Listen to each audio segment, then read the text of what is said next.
My next guest tonight here on Punky's Mixtape is actually my very first Irish guest. Coming in from Northern Ireland and parts of Derry is the band Sister Ghost. Joining me tonight are Maeve and Shannon. Hey, welcome to the show. Hey. And how we doing? Oh, good. Yeah, it's a fairly balmy evening in Belfast. Yeah. It's nice to feel like it's the summer for once. So it's kind of just a balmy evening there? Yeah, it's like 20 degrees. Like, there's no sun. It's all overcast, but it's warm. Yeah. It's like a beautiful day here in Maine. It's perfect outside. I'll try not to rub it in. Oh, yeah, nice. So for my guests that haven't heard of Sister Ghost before, tell us a little bit about yourselves. So I started Sister Ghost in like my attic back home in like rural County Derry. I'm from like a tiny village. I started that in late 2014. So we've been going a while, and I just had some friends to help me like make it a live band, and then we just like we're gigging and writing. We released a couple of EPs, and then in 2017 I met Maeve, and she was learning to play bass at Girls Rock. So I am the director of the Girls Rock chapter here in the north of Ireland. So that's how we met. So we met in 2017, and then it wasn't until was it like early 2019? Yeah, early 2019 Maeve joined the band then. And then late 2019 we won Best Live Act at the Northern Irish Music Awards, which was insane. That's awesome. Yeah. That's awesome. So pretty quick turnaround for the band. So you've been around for a few years and already definitely making some notice there in the Northern Ireland area. Now, for my guests that haven't heard Sister Ghost, how would you describe your sound and a little bit about yourself like that?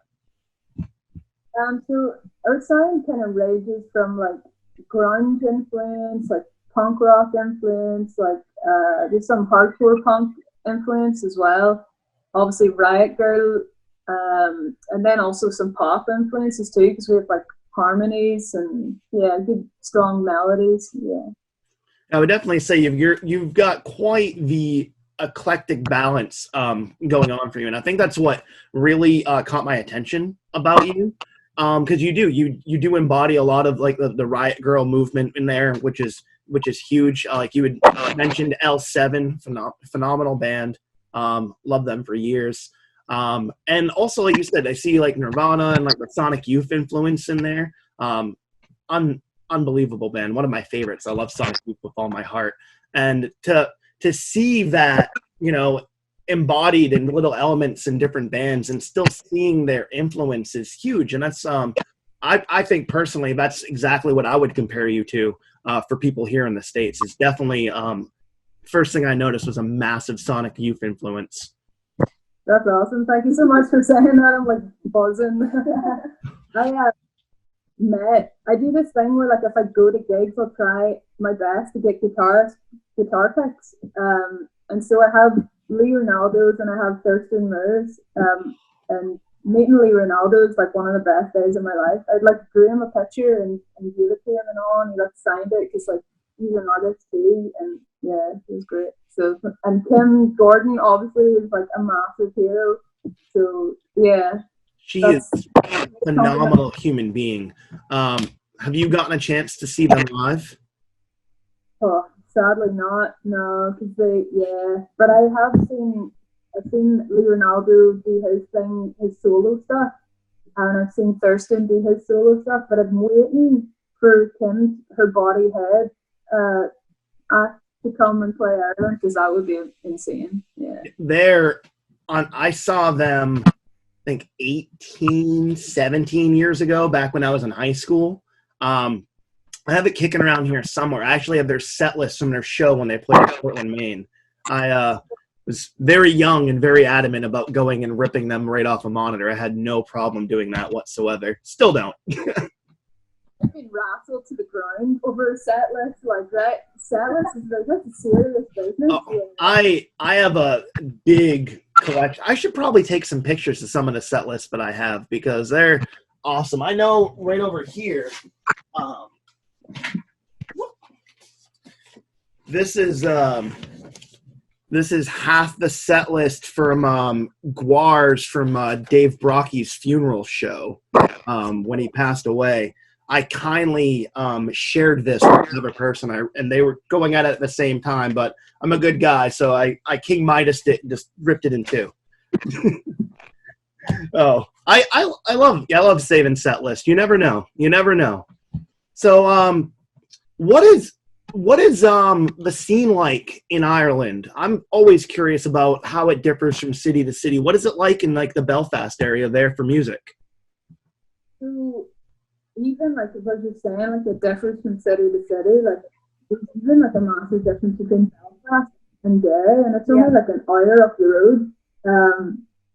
Belfast has like a growing DIY punk scene, like that's been kind of building over the past couple of years, and like specifically like female or trans and non-binary like queer punk is like like there's Belfast has its first like trans fronted punk band, Strange New Places, and like that was unheard of really, up until recent years. And like something that's really cool about that band is that Axe, the singer, had said that he was inspired to start a band because she saw us play. So that was cool.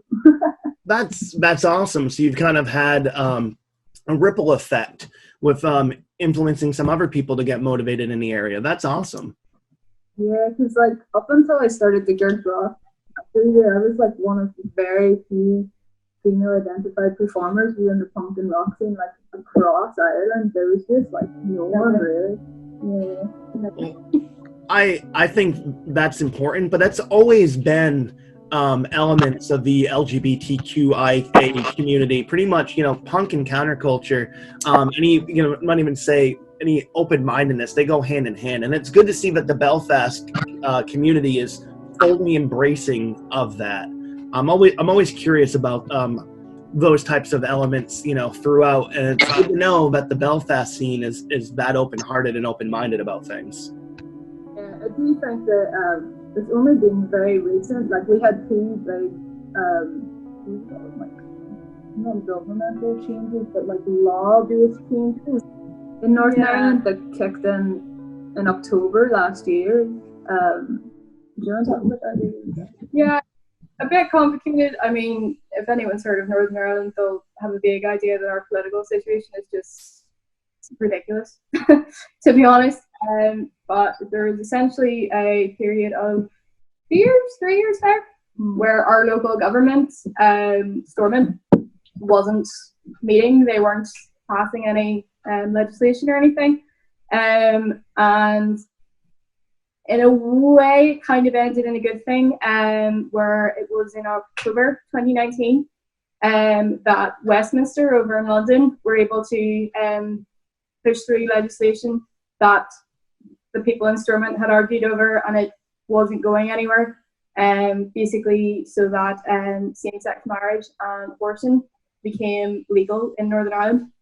Yeah. And like that's a pretty recent change. There's been movements fighting for it for so long. And so I think that was just building up so much rage and frustration amongst like just all the people that affects.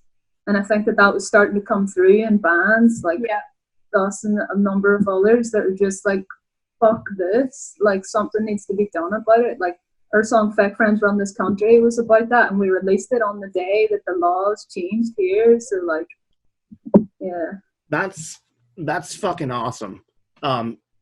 First of all, I mean, that's been something, even in the United States, it's been within the last few years, and now local legislation is trying to work against it, which you probably can see in the news, and it's hard, honestly, and it's heart-wrenching to see where we've made progress of opening up same-sex marriage legally from state to state, but at the same time, there's individual states trying to work against the LGBTQIA community, and it's fucking heart-wrenching, especially with adoption policy from state to state here for allowing same-sex couples to adopt and things like that, and medical rights.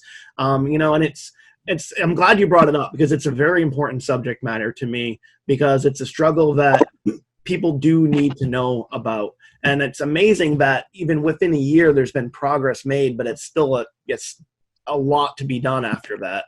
How is the community been accepting of the changes legally? I mean, it was met with like mostly good stuff, but there are, like, especially on the abortion rights thing, because Ireland is just so like in bed with religion. Yeah. Like, our parents, like, I don't, like, my parents are like on the fence with like pro-choice, so that's just like a generation above. And like, I don't know, like, how are your parents on it? I've not asked the questions. Yeah, like, it's awkward to talk Yeah. about, like, and so whenever that passed, that was probably the more controversial one. Yeah. Like, gay marriage being legalized for the most part, aside from the kind of like religious fundamentalists. For the most part, that was met quite happily. Yeah. But But, like, people were just so happy that it was finally the yeah, thing.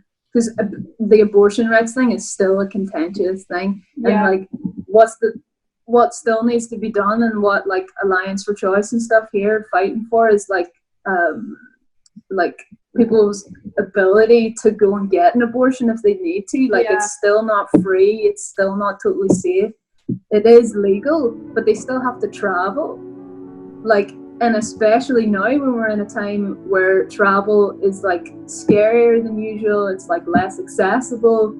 Yeah, and like by travel, what Shannon's referring to is get on a plane across the water and go to England. So in the age of coronavirus, that's Completely off the table. It's completely off the table. You can't do it. No, it seems like we're both in comparable places here, where we're kind of in influx, where you take a step forward, but there's also other things that are 3 steps back. And obviously, women's rights is a massive issue, globally. And even in 2020, it's you have to leave to go to an entirely different country just in order to protect your rights as a woman, and that's outrageous. That's outrageous. Every single person should have the choice to decide what they want to do with their body. And something that we stand very, very strongly for here, myself included. And it's a hard subject matter, because it's not something that people want to talk about, because it's kind of just one of those things that with our parents' generation, they didn't talk about abortion rights and things like that, because due to fundamentalism, you didn't have those types of conversations. And a lot of us we're growing outside of that. We're different belief structures, to different ideologies, to different philosophies, with the growing generation. And we're a little bit more apt to have this conversation, which I think it's unbelievably important to have, because at the end of the day, my thought on it is that this is my body and I make the decisions for it. And it's the same for you. And who the fuck am I to tell you what to do with your body? And it seems like the simplest thing, but it's even here in the States, it's not, and I can imagine it's the same oppression that you're dealing there in Ireland, where it seems like a simple process of like, this is my body, I have a right to make decisions for it, and not let the state be involved with that. Yeah, it's so fucked up, and it's like the religious hangover here. That's the thing that's how people just come in and try to defend it. Is in like, are you going to go to hell? Murder is wrong, like that's against the Bible or whatever. An interesting uniting thing in Northern Ireland, and a lot of the politics is That's across true. religious lines. That's true. There's like fundamental extreme holders of these views on both sides agree. Yeah, it's like the the troubles. one issue. Troubles goes out the windows. The Catholics and the Protestants are just like united. Yeah, to control the women. And it's because you're right, because we're most of us like free thinking individuals, we tend to be pretty level headed about things. And then you see one side go to such drastic extremes and then the other side go beyond such drastic extremes. And really it's kind of just a common sense. It's like, it's as simple as like, oh yeah, it's your body, make a decision. Boom.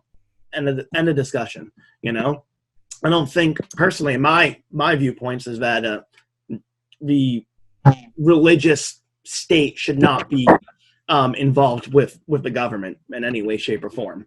And that's a whole other conversation that is a massive can of worms. But I know it's been something that has been dealing with in Ireland for years. Like you said, it's the Catholics and the Protestants. It's and that's another subject matter most people don't want to jump into, but I ain't afraid to jump into that here. Yeah. What has it been like to grow up with the ideals that you have, being surrounded, you know, in situations like that? Well, I think for us, we would be classified as ceasefire babies because we were born just before. You were born in 95. Yeah. I was born in 92. And so the Good Friday Agreement was 1998. So we were growing up just as technically the Troubles were over. Of course, things are still happened after that. Like Lyra McKee, that journalist who was murdered last year, like she would still be considered a victim of the Troubles. So that's like crazy.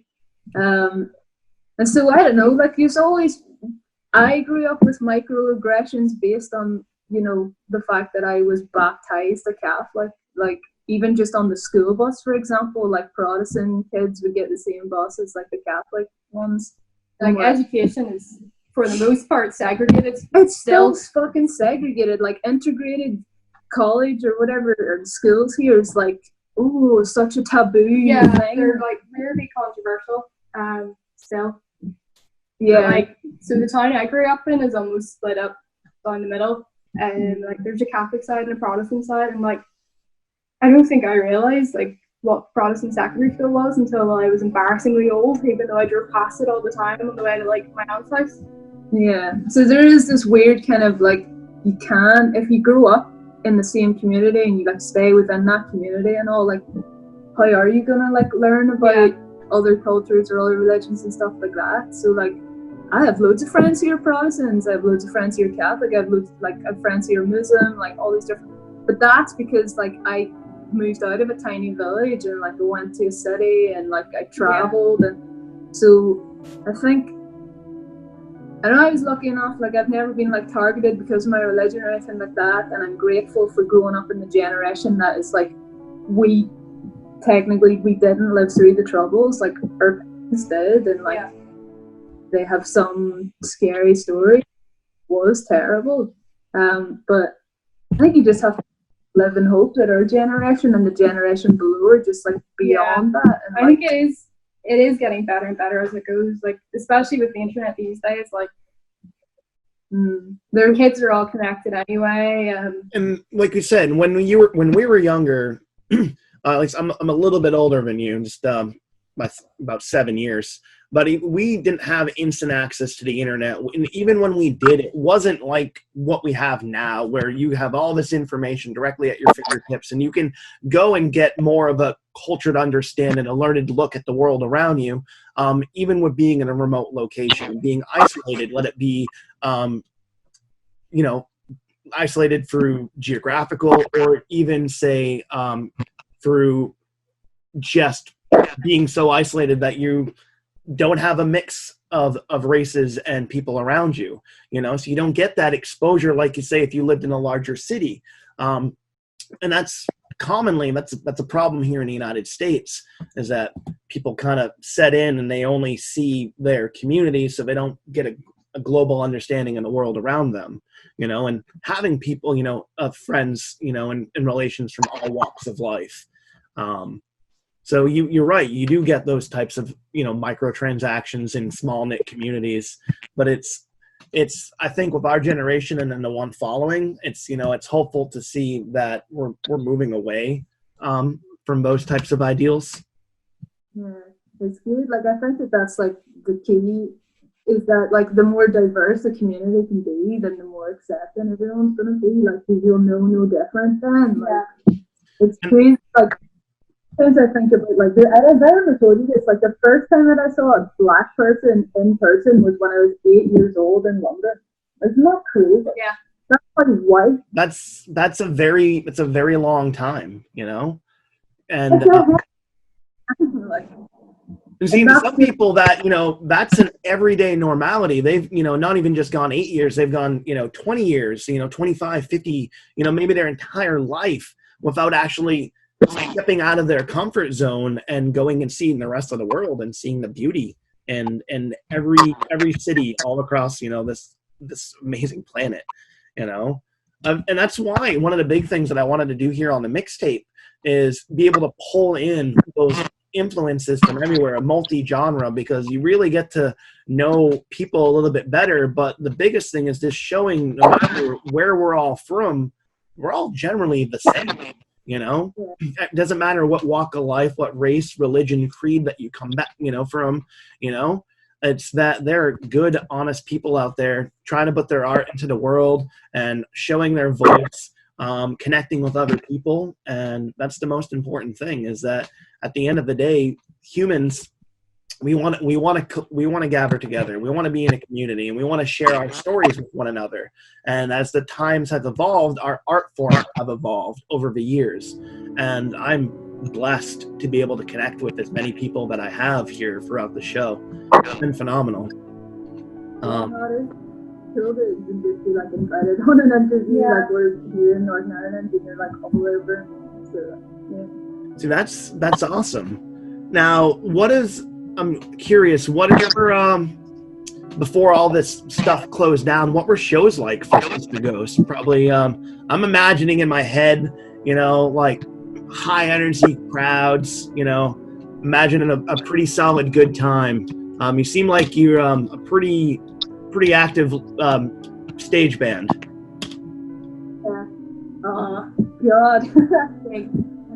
Yeah, we miss gigs so much. We were on the last gig before lockdown. 4 months. Yeah, 4 months on Monday was our anniversary of the last gig. So it was Friday the 13th of March. So like literally about a day before lockdown that kicked in. And that it was the Friday and it was the month. Like, well, yeah, it was that weekend, pretty much. Kind of people were getting really scared. Like things were cancelling, and then I think lockdown officially kicked in the week after that. But yeah, and it was in like this tiny record shop, and it was our single launch for Bruce Fruit. So there was like maybe 30 or 40 people like packed in, or the stage was like the drummer and the other guitarists were like on the stage, and like we were like off the stage on the floor, like punk rock. That was so much fun. Yeah. It was really good. And I mean, and in a way, it was good that was the, you know, like the last one for a while, because it was so memorable, and like the room was just full of friends, and like full of like there was fans there that we didn't know, so like it was good. Yeah. They were selling merch. That's awesome. So at least the last show was a high note, at least. In January we were on tour with a band called Petrol Girls, who were like half from England, half from Austria. Really good, like hardcore feminist punk. You can check them out. But we did like all over Ireland, pretty much all the main cities. So like, I feel like we were just getting into a stride for 2020 with shows. We were getting tight. We had like new songs, and then it was just coronavirus. Yeah. So what are you doing in the meantime then? Are you probably still working on material? We're working on an album. Nice. How far along are you with it? Well, I have like 11 songs, and I was looking the other day. So like I record just like in my attic back home, using just like Logic and then interface, built-in drummer, and then I fax to Maeve and she writes the bass lines. And we'll probably do like vocal harmonies too or whatever. Yeah. And yeah, so I think we've got like maybe 4 tracks with like all elements in it, I think. Well, I have like a little track list now, and I'm just like checking off when like bass comes through or when I've like mixed the vocals. So it's very DIY, like it's just us making it. But we have like a label bass here that have like agreed already to like put it out in a physical format. So yeah. That's exciting. You're definitely going to have to let us know when you release that so we can show all the mixtapers here on the show. So one thing I like to ask everybody that comes onto the show is, if you were given an opportunity, and it's huge in punk circles and pretty much in most circles, is the collaboration, getting a guest spot, getting to work with, some artist that you absolutely adore. If you were given a chance to be able to work with any artist currently in the game right now, who would you want to work with? You want to be a vocalist or a drummer? Doesn't matter what it is. Could be a visual artist. Who would you just adore to do something with?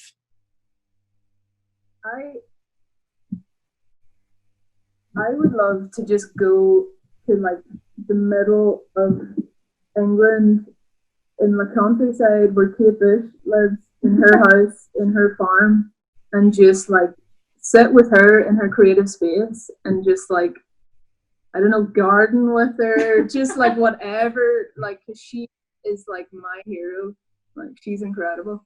And like just like soak up the inspiration, like, yeah, so Kate Bush, because she's very hard to get, so Super. Well, maybe by any chance they happen to see this interview, where I will hashtag the shit out of that.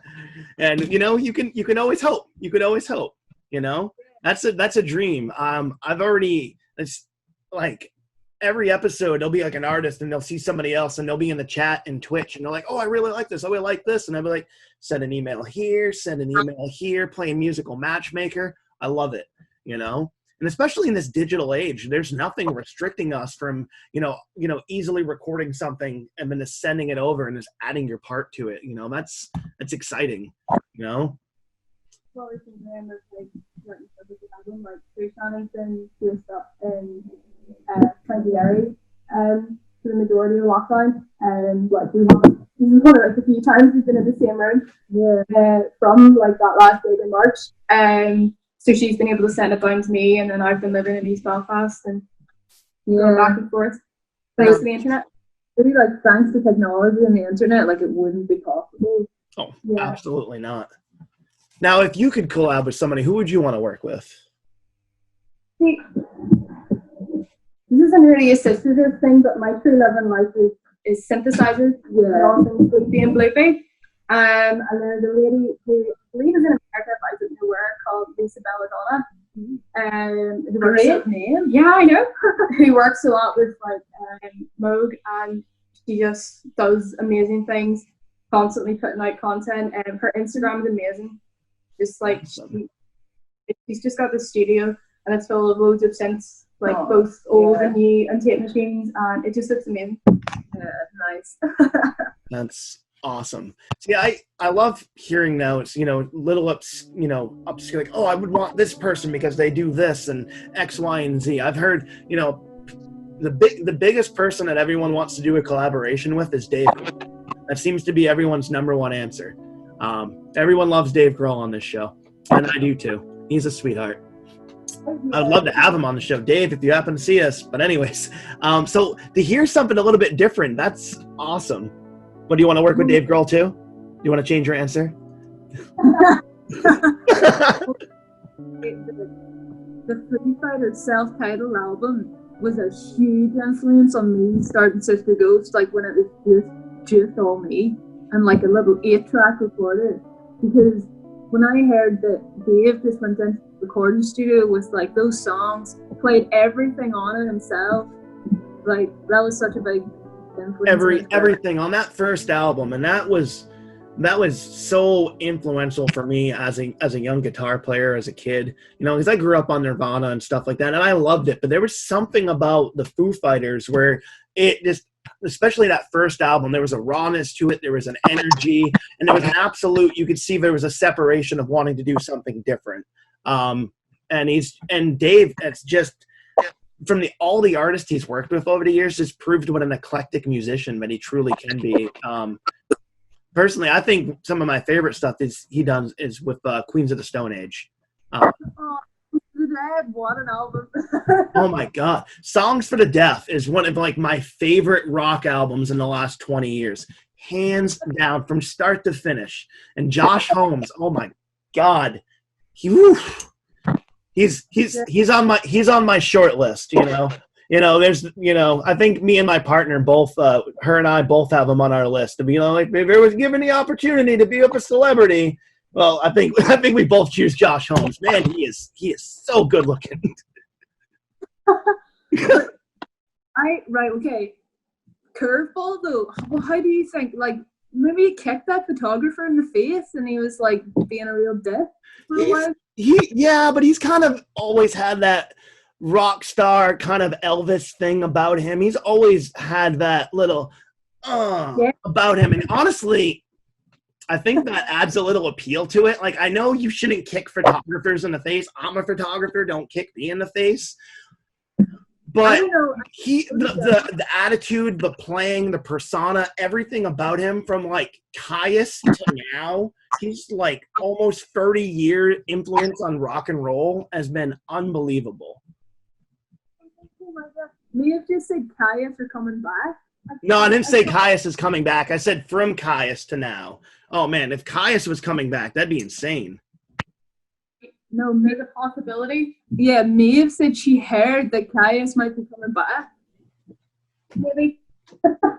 I like wheel myself back on that one. Oh, that would be insane. That would be insane. And like a lot of people don't know, like their early recordings, like you had their song Demon Cleaner that had like Maynard James Keenan on there from Tool, like 3 years before Tool existed. And like Caius and Tool and like Rage Against the Machine all happen to come from like the same little area. Like Adam Jones and Tom Morello went to high school together. Like happened to be like some of the most influential guitarists in rock and roll, modern rock and roll history. Absolutely. I'd definitely say Adam Jones and Tom Morello. But Caius is coming back. I got to look more in. Fingers crossed. Oh my God, that would be phenomenal. Sister Ghost had the scoop on Caius. Sister Ghost had the scoop on Caius. Oh man. Whew, I would lose. Queens of the Stone Age is one of my favorite bands live. They absolutely kill it. They're so good. I could just swoon over Josh Holmes all day. I saw them when I was 15 here in Belfast, and it was like the first time me and a bunch of friends from school got like someone's like ma put us all into a car together and drove us up to Belfast. It was in the King's Hall, which is like no longer a venue. It's not there anymore. But it was incredible. It was during Era Vulgaris, that tour in 2008. Great album, so good. But the best part about that gig is that when they were playing Sick, Sick, Sick, I was in the mosh pit and I hadn't ate anything all day because I was so excited.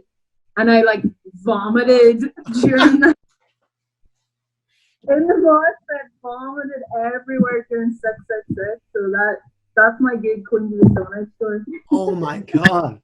And probably the pit just like migrated a little bit to the left. Fuck out of there. Yeah. Like I'm out. Yeah. I like vomited all over my shirt. My friend went to the merch stall and like bought me a cool shirt. I still have it, and it's like my favorite outfit. That's an awesome story, which leads me into a great question. What is the weirdest or oddest thing to happen to Sister Ghost while playing a show? Any odd stories, any odd tour stories that stand out to you? Well, we've been called wankers on stage. We've been heckled. Like, I've had like my guitar like wrecked on stage, like normal kind of technical stuff. Anything fun? Any like a funny story that stands out, or is people trying to rip my guitar? I mean, I've had people grab my guitar. I've been spit at on stage. I've had a couple things happen over the years, but anything out of the ordinary? Well, we did a Halloween show a couple of years ago, and we covered "Don't Fear the Reaper" by Blue Oyster Cult, and we had everybody come up, and then there was like a couple of people playing cowbells. So that was pretty fun, yeah. That's a lot of fun. I love, honestly, Halloween shows are probably my favorite. Hands down, I love Halloween shows. Are they just as big over there in Ireland? Did people go all out for Halloween there? So Ireland invented Halloween, so Halloween predates Christian Ireland. I love this. I'm all over this. We brought it to America, and then you just loved it. It's a big thing. It's huge, which is great. And then Derry, where I'm from, Derry City is like the capital in the world. And it was like USA Today or something. This is the capital of the world for Halloween. Derry City in Ireland. Yeah. They go all out. We have like an all month program of just Halloween events, like a huge parade, gigs, fireworks, whatever. And then last year we did a Halloween show called the Banshee Bash. And it was great fun. If things are well, definitely you got to show us some of the Halloween celebration there, because I have a lot of plans for the month of October here, because Halloween it's my favorite.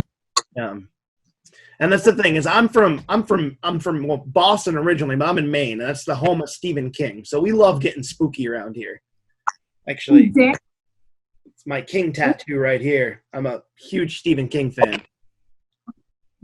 Awesome. What was I going to say? No, I gave Maeve, that Stephen King story. Yeah.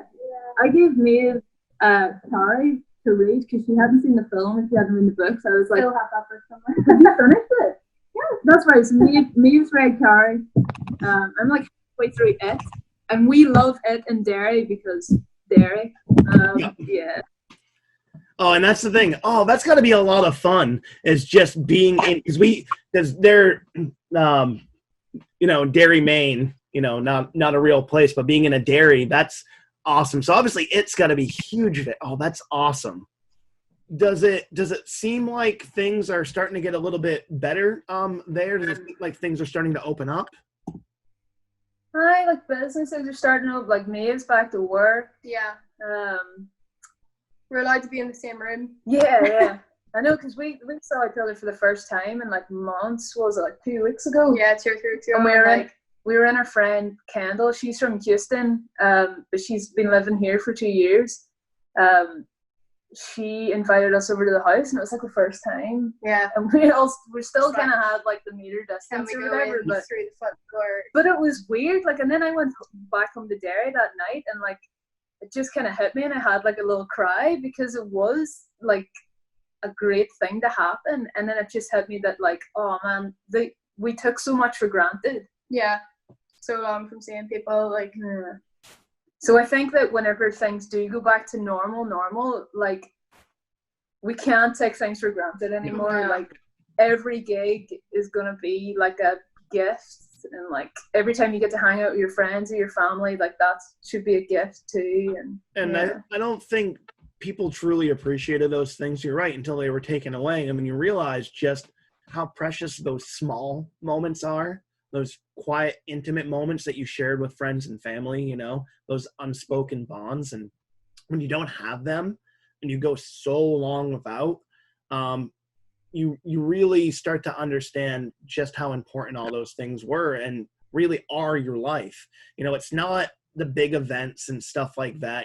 I miss concerts and stuff like that. I miss gigging out and things like that. But mostly I just miss those connections, those late nights, sitting by a fire, or a long drive home after a concert. It's always those things that are around the big things that that's the stuff that I miss. Absolutely. I mean, we're gonna go camping next weekend. Yeah. Yeah, it's like us and like 2 other of our friends, and like that'll be cool because that's like something that we did before, like when it was normal. But like that'll kind of feel like a normal moment. Yeah, it's starting to get back. Yeah, but it doesn't look like gigging is gonna be back here for a while. Yeah, it's gonna be one of the last. Like the pubs and all, like the bars and all are open, but yeah, there's so much restrictions. And by the time you get bands and even the nature of gigs, like everyone's all up close to these. That's it. venues. Like if someone said, one sister goes to play a show next week, but there's only gonna be allowed like 30 people and they all have to stand for, like, what's the fucking point? Like, Yeah. especially at a punk show, I want people to Yeah. get up. I want to be able to get up close to them, like. Punk is felt, it is embraced, it is grabbed, it is shook, it is, that's hard. And honestly, I think there's things that are happening around here that are starting to pick up, but I don't personally think with the right band, I wouldn't be able to stay apart, the right band, you're going to forget all about that, because with the right band, you turn into, 14 years old again. It doesn't matter how old you are, and you just completely let go of all your inhibition. And that's the beauty of music. So I don't think I honestly could fully trust myself going to a show right now, just because I'd want to go and dance and have a good time. Yeah, it's true. Yeah. Go hard or go home, as I say. Yeah, go hard or go home. No, that's from coast to coast. That's across the pond to here. And that's the same mentality, So in your hometown, like, have you been seeing like music venues or bands like trying to we've had issues because like even like in like the DJ community, there's been like a bunch of like guerrilla shows, and I'm always about the guerrilla show, the DIY, but when you're not supporting good social distance measures and you're in an area that can't support cleanliness and things like that, it's gonna be a problem. And I'm all about that DIY ethos 100%, but at the end of the day, you want to make sure that everybody attending the show is going to be safe. Like if people get hurt in pits all the time, that's one thing. But if you just come to a show and you get sick, that's not worth it to me. It's really not. So we're divided because things are opening up, and as you can see here, the numbers are getting worse. They're getting worse every day in certain areas because people don't want to be considerate to others. That's really what it comes down to, And honestly, like around here, like the punkest thing you can do is just be fucking nice and stay away from people. And people just can't, they touch everything. They don't have their mask there. And it's why our numbers are spiking, because people don't want to take the steps because they feel like their freedoms are being imposed on for some reason. And like, this isn't your fucking civil war. It's a simple common courtesy. You might have a healthy immune system, but it's not to say that the person across from you is not autoimmune compromised, Yeah. And I've worked in the health facility for years, and it's simple, and same with in the service industry with food. It's very simple precautions to not cross-contaminate and stay healthy, stay clean, wash your hands. And it's all common sense. And one thing I think I've come to realize is that, and I knew this far beforehand, is Americans in the vast majority does not have common sense when it comes to this. Yeah, common sense is sadly not that common. No. And it's insane. So it's torn, like, all of my summer gigs have been postponed.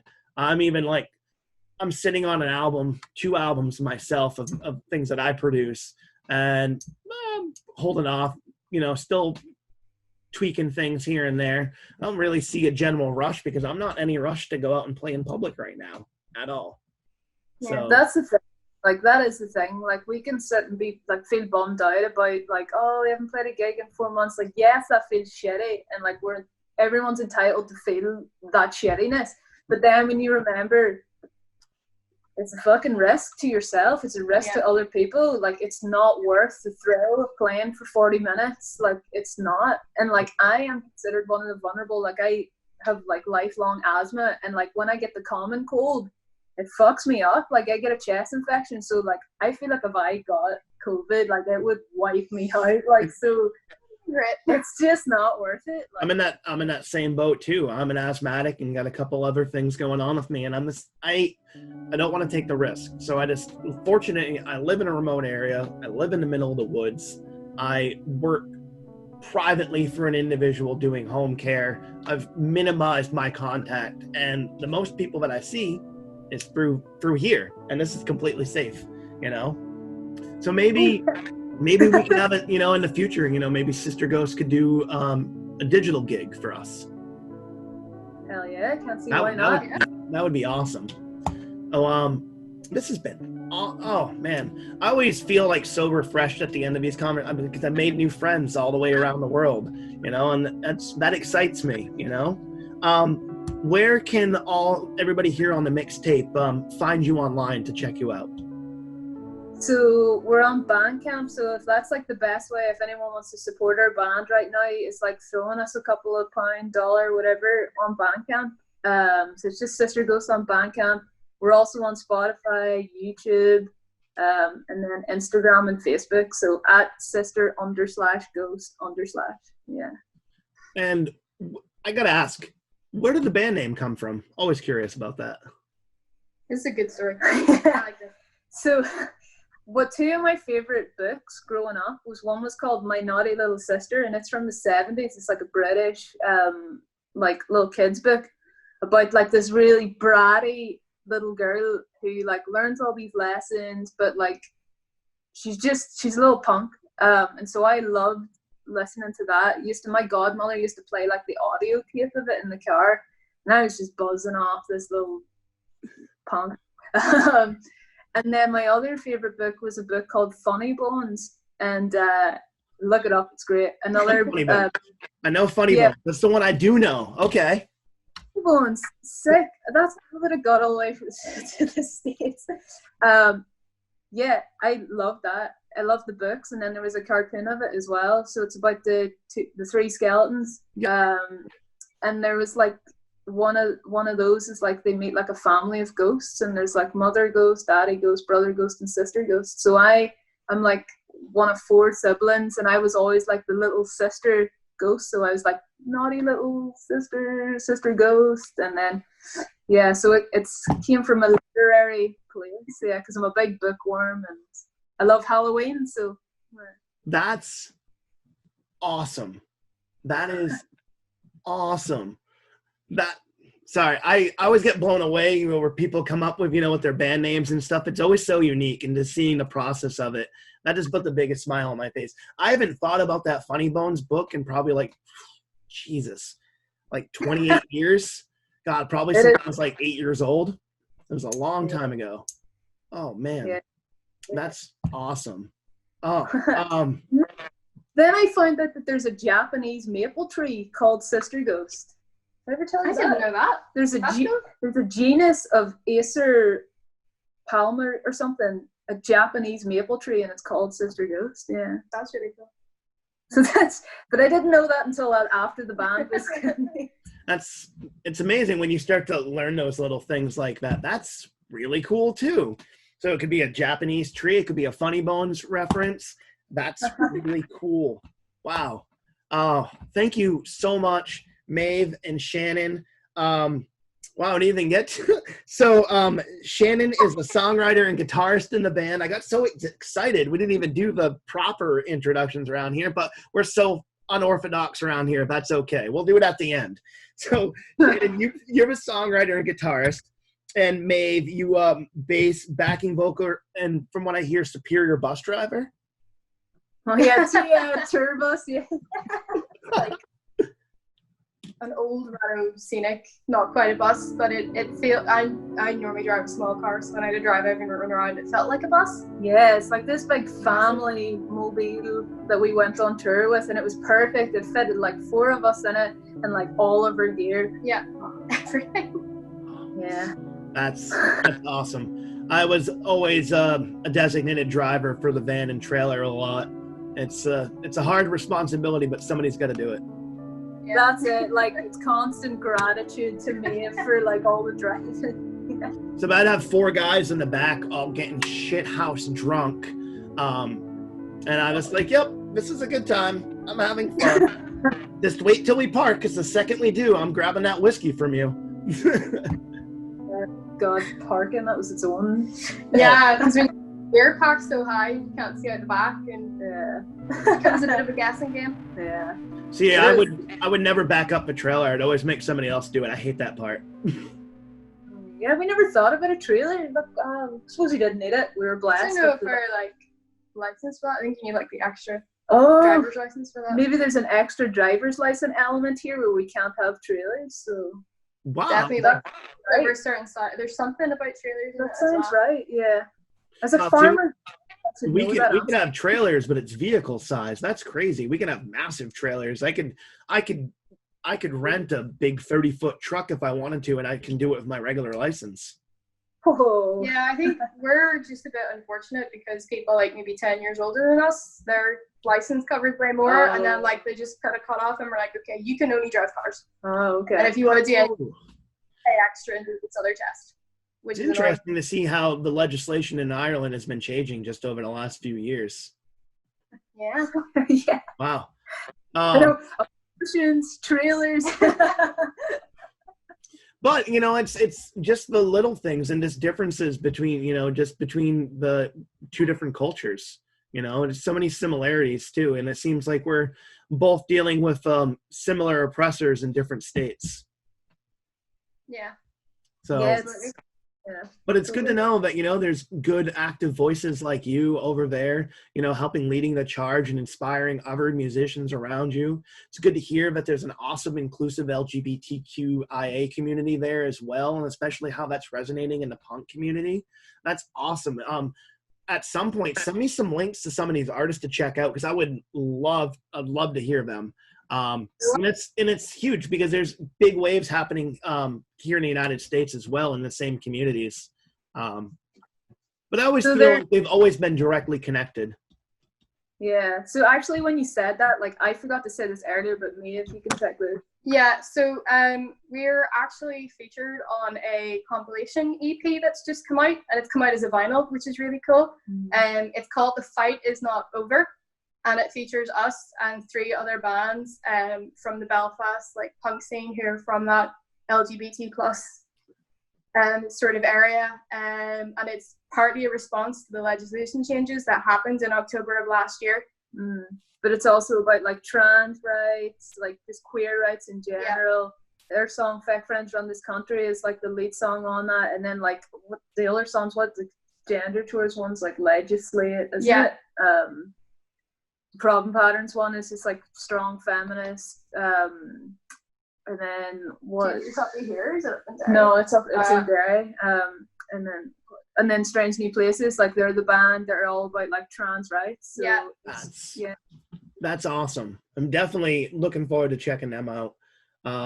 Especially anybody that is fighting for any sort of social reform. Those are the top of the list for me. Because those, as we get older, we were young. I love bands that just, getting stupid, having fun, having a good time.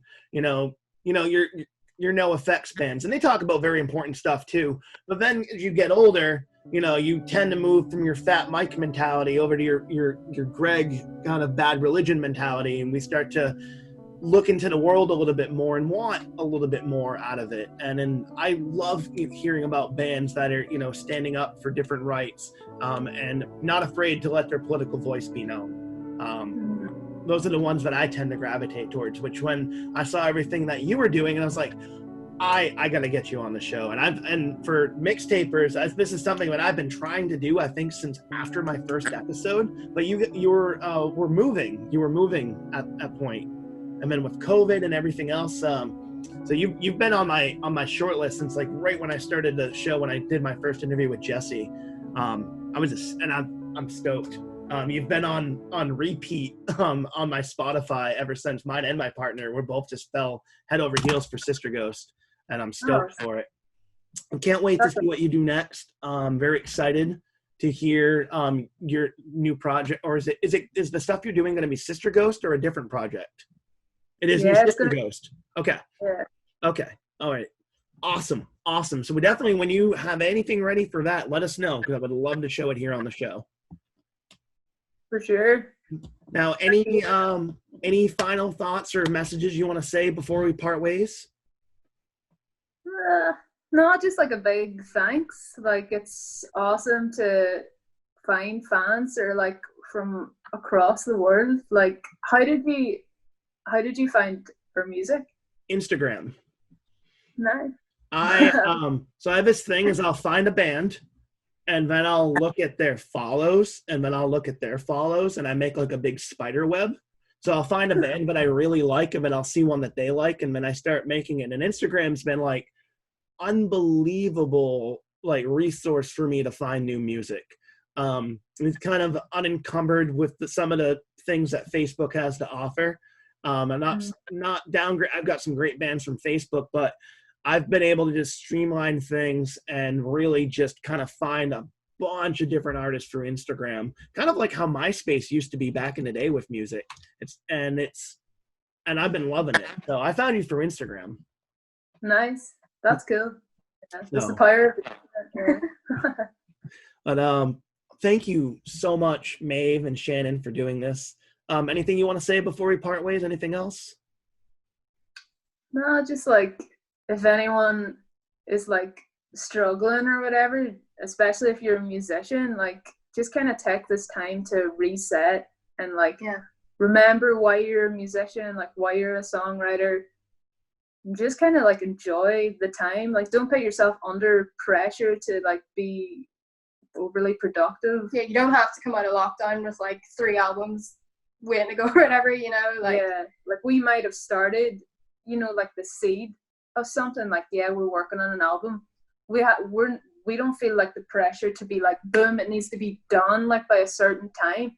But it was because of the lockdown that like we just felt that like we have this time. Let's do priorities it. got shifted a little. Yeah, exactly. So just to be open to like whatever opportunity might come to you. Like 2020 might be a shit year, but in some way 2020 could be like this renewal.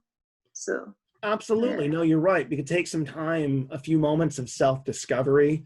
And, you know, like I've said it through interviews, I've never had this much time in my adult life to focus on music and actually explore new options, you know, explore new sounds, new genres, new ideas, and just open myself up to just be a sponge for things that are happening around me. And it's been unbelievable. And you're right. Don't feel this unnecessary pressure to actually produce. You can try and, you know, be creative in different ways, but you don't have to come out of quarantine, like you said, with 3 albums. You don't even have to come out with anything. If anything, find a new sense of self, you know, take a little bit of time to remember, like you said, your voice, why you're doing this in the first place, and reconnect with you. That's the most important thing. Totally. Oh, this has been awesome. I love the life-affirming conversations that we get here on the show.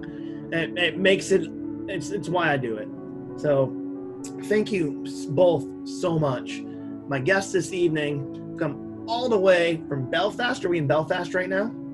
Plus right now, yeah. Yes, I got it right. Coming all the way from Belfast, Ireland tonight, the very first Irish guest on the show. Thank you, Maeve. Thank you, Shannon. They are Sister Ghost. We're going to be checking out a couple of their songs and videos here in just a few minutes. Thank you both so much. Awesome. Thanks for having us. All right, we'll talk soon. Cheers. Cheers. See you later.